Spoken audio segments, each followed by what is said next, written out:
The autumn sun stretched across the Wyoming prairie, painting the hills with shades of gold. A cool breeze carried the smell of dry grass as ranchers guided their cattle toward winter pasture. Wagons rolled along dusty roads, and church bells echoed from the little frontier town of Willow Creek. Samuel Carter stood outside his weathered ranch house, watching the horses graze. Years of hard work had bent his shoulders, but not his spirit. Around town, people respected him because he judged others by their character instead of their wealth. Inside the house, his daughter, Emma Carter, arranged fresh wildflowers in a clay vase. At 21, she was gentle, hardworking, and wise beyond her years. She loved helping neighbors, riding across the open prairie, and caring for injured animals. Many young men admired her, but she never cared for fancy words or expensive gifts. That afternoon, a polished black carriage stopped outside the ranch. Out stepped Victor Langford, the richest rancher in 3 counties. His boots gleamed, his coat was tailored from the finest cloth, and a large silver watch hung from his vest. Samuel welcomed him politely. "I came to ask for your daughter's hand," Victor said confidently. "She'll never know hardship. I'll give her the finest home in the territory." Samuel remained quiet. Emma stepped onto the porch. Victor smiled at her, but she returned only a polite nod. After Victor left, another visitor appeared. This time, it was a young cowboy riding an old chestnut horse. His clothes were faded. His boots were dusty. His saddle had been stitched together more than once. His name was Ethan Brooks. He removed his hat before speaking. "Mr. Carter," he said softly, "I know I have little to offer, but I love your daughter with all my heart. If she'll have me, I'll spend every day earning her happiness." Emma lowered her eyes, surprised by his honesty. Samuel studied the young cowboy for a long moment. "You own no ranch," Samuel said. "No, sir. You have little money." "That's true. But are you willing to work until your hands bleed for the woman you love?" Without hesitation, Ethan answered, "Every single day." Samuel smiled gently. Then he spoke words that would soon spread through the whole town. "My daughter needs a good man, not a rich one." Emma's eyes filled with quiet tears. Across the road, several neighbors had heard every word. By sunset, all of Willow Creek was talking about Samuel Carter's unexpected decision. Not everyone was pleased, and the wealthiest rancher had no intention of accepting defeat. The next morning arrived with soft sunlight and clear blue skies. Ethan returned to the Carter ranch before sunrise, not to impress anyone, but simply to help. Without being asked, he repaired a broken fence that had fallen during the previous week's storm. He mended loose boards on a horse stable and carried heavy sacks of grain without complaint. Samuel watched quietly from a distance. "He works before breakfast," he whispered with approval. Emma walked outside, carrying 2 cups of fresh coffee. "You've already finished half the chores," she said with a smile. Ethan laughed. "I've still got the harder half left." They spent the morning repairing fences together. While working, they talked about simple dreams.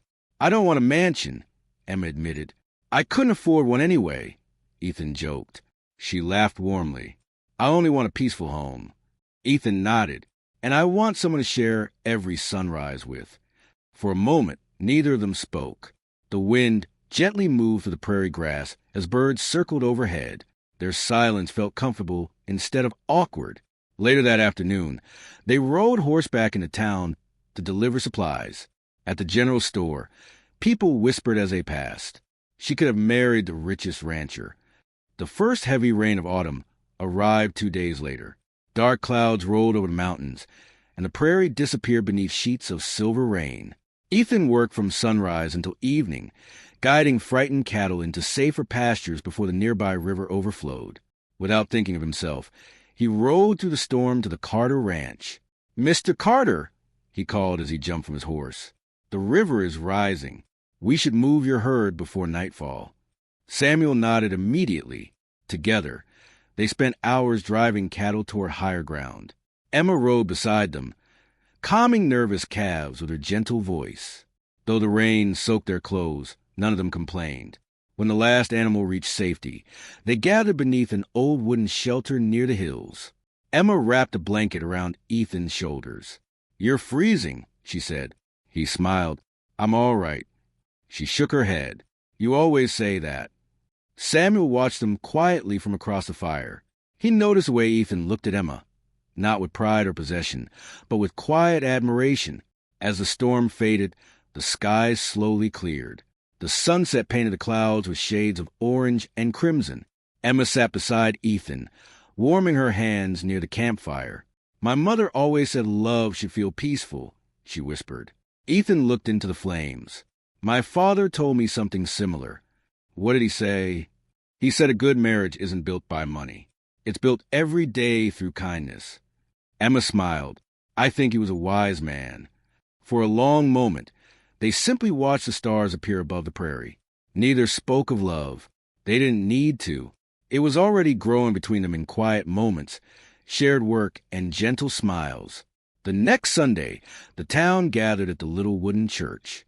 After the service, Samuel announced that Ethan and Emma hoped to marry in the spring. Some people congratulated them warmly. Others whispered that Samuel had made a terrible mistake. Standing near the church door, Victor Langford listened in silence. His eyes never left Ethan. Then he quietly walked away, already planning something that would separate the young couple forever. Several weeks passed peacefully. Then one cold morning, disaster struck. Nearly 20 of Samuel Carter's finest cattle had disappeared during the night. The ranch hands searched for tracks across the prairie. By noon, Sheriff Collins arrived. Fresh hoof prints led toward Ethan's small cabin. Inside the nearby woods, the missing cattle were found grazing behind an abandoned fence. Victor Langford stepped forward. I warned you, he said loudly. A poor man becomes desperate. The townspeople murmured. Sheriff Collins looked at Ethan. Can you explain this? Ethan's face turned pale. I've never seen those cattle before. Victor folded his arms. Then why are they on land beside your cabin? Ethan had no answer. Even Samuel stood silently, struggling to understand. Emma stepped forward. I know, Ethan. Victor laughed. Love can blind anyone. The sheriff sighed. Until we know the truth, Ethan, you must stay in town. As the sheriff escorted Ethan away, Emma ran after him. I believe you, she said, tears filling her eyes. Ethan forced a small smile.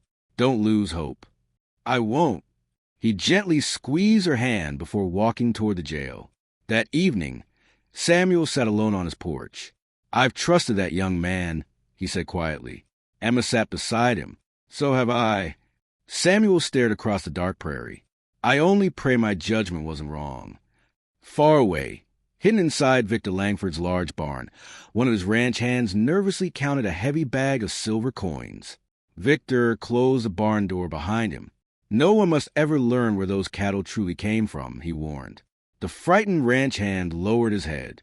Outside, the wind howled across the empty prairie. Emma looked toward the lonely jailhouse at the edge of town, her heart refusing to believe the man she loved could ever betray her father. But proving Ethan's innocence will require more courage than anyone imagined. The morning after Ethan's arrest, Willow Creek buzzed with rumors. Some claimed the poor cowboy had finally shown his true colors. Others simply shook their heads, believing money had tempted an honest man. Emma refused to listen. Before sunrise, she saddled her horse and rode to the jail. Ethan stood behind the iron bars, calm despite the accusations. I knew you'd come, he said with a faint smile. I'm going to prove you're innocent, Emma replied. You don't have to carry this burden alone. She reached through the bars and gently held his hand. We'll carry it together. Meanwhile, Samuel searched the prairie where the cattle had disappeared. Something troubled him. The hoof prints leading toward Ethan's cabin looked too neat, almost as if someone had wanted them to be found. As he examined the ground more closely, he noticed a broken silver spur half buried in the mud. He recognized it immediately. Victor Langford's ranch hands were the only men in the county who wore spurs engraved with the letter L. Samuel slipped the spur into his pocket. That afternoon, dark clouds gathered once again. Before anyone could react, lightning struck the dry grass beyond Victor's ranch. Within minutes, a fierce prairie fire spread across the hills. Flames raced toward Victor's cattle. Panic filled the ranch. Hurry! Victor shouted. Save the herd. His frightened workers scattered in every direction. News of the fire reached the sheriff's office. Without waiting for permission, Ethan spoke. "Please let me help." The sheriff hesitated. "You'd risk your life after everything that's happened?" Ethan answered without anger. "There are innocent people out there." Seeing the honesty in his eyes, the sheriff unlocked the cell. "Go." Ethan rode like the wind toward the fire. Smoke darkened the sky as frightened horses bolted across the prairie. A young ranch hand became trapped beneath a fallen wagon, while flames closed in. Without hesitation, Ethan charged through the smoke, lifted the heavy wheel, and pulled the injured man to safety. Then he turned back once more. Victor himself had been thrown from his horse near the burning fence. The flames surrounded him. Ethan could have ridden away. Instead, he raced straight into danger. He pulled Victor onto his own horse and carried him safely beyond the fire. Breathing heavily, Victor stared at the cowboy he had tried to destroy. At last, shame replaced his pride. With trembling hands, he lowered his head. "I stole Samuel's cattle," he confessed before the sheriff and the gathered townspeople. "I ordered my men to hide them near Ethan's cabin. I thought if Emma lost faith in him, she'd have no choice but to marry me." Silence spread across the crowd. Samuel stepped forward and placed a silver spur into the sheriff's hand. "It all makes sense now." The sheriff removed Victor's gun belt. "You're under arrest." Victor looked at Ethan. "I don't deserve your forgiveness." Ethan simply replied, "Every man has a chance to choose who he'll become." For the first time in his life, Victor had no words. Spring arrived with green pastures, blooming wildflowers, and warm sunshine stretching across the Wyoming hills. The little wooden church in Willow Creek filled with friends, neighbors, and smiling families. Fresh flowers decorated every window. Outside, horses waited patiently beneath the tall cottonwood trees. Emma walked slowly down the aisle wearing a simple cream-colored dress sewn by the women of the town. She carried no expensive jewels. Her brightest decoration was the smile she wore as she looked at Ethan.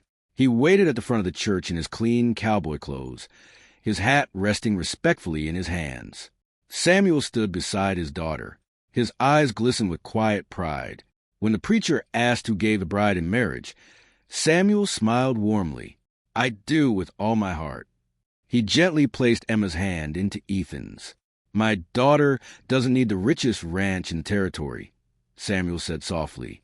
"She needs a husband who will stand beside her through every sunrise and every storm." Ethan nodded. "I'll spend the rest of my life earning that trust." Their vows were simple. They promised honesty. They promised kindness. They promised to never face hardship alone. When the preacher declared them husband and wife, the little church filled with joyful applause. Outside, children tossed wildflower petals into the air while neighbors laughed and celebrated. Months later, Ethan and Emma worked together on a modest ranch of their own. It wasn't large. The fences weren't perfect. The barn still needed repairs. But every board had been raised with honest hands.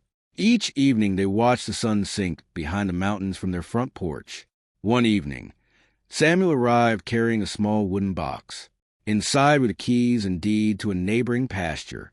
"I've decided it's time," he said with a smile. "A good man deserves a chance to build something of his own." Ethan looked at him in disbelief. "I don't know what to say." Samuel placed a hand on his shoulder. "You've already said it with every honest day's work." Emma slipped her hand into Ethan's as golden light covered the prairie. A gentle breeze carried the scent of wildflowers across the fields. They had never become the wealthiest family in the West, but they had built something far more valuable. A home filled with trust, a marriage built on kindness, and a love that no amount of gold could ever buy. As the last rays of sunlight disappeared beyond the distant mountains, Samuel smiled quietly, knowing he had chosen the right man. Not because he was rich, but because he had the richest heart of all. 1 year later, the Carter Valley looked greener than ever. Morning sunlight spilled across the rolling prairie as cattle grazed peacefully beneath the wide Wyoming sky. Ethan and Emma's ranch had grown little by little, not because of luck, but because of countless early mornings and long days of honest work. The old cabin where they had begun their married life now had a fresh coat of white paint. A wooden swing hung from the front porch, and bright wildflowers bloomed beneath the windows. Emma smiled as she stepped outside, carrying a basket of warm bread. Ethan was repairing a fence with two young ranch hands who admired him as much for his kindness as for his skill. "Take your time," he told them. "A strong fence is built one careful board at a time." Samuel watched from his horse, pride shining in his eyes. When Ethan noticed him, he waved. "Morning, Pa." Samuel chuckled. "I still remember the day you rode up here on that old chestnut horse." Ethan laughed. "I was afraid you'd send me away." "I almost tested you a little longer," Samuel teased. Emma joined them. "No, you didn't." Samuel smiled. "I knew your heart the moment I saw how you looked at my daughter." That afternoon, the entire town gathered beside the little wooden church for the annual spring picnic. Children raced across the grass. Neighbors shared homemade pies. Fiddles played cheerful music, while families danced beneath colorful ribbons. Even those who had once doubted Ethan now greeted him with warm handshakes and sincere respect. One elderly rancher raised his cup. "Here's to the cowboy who proved that character is worth more than cattle." Everyone laughed and cheered.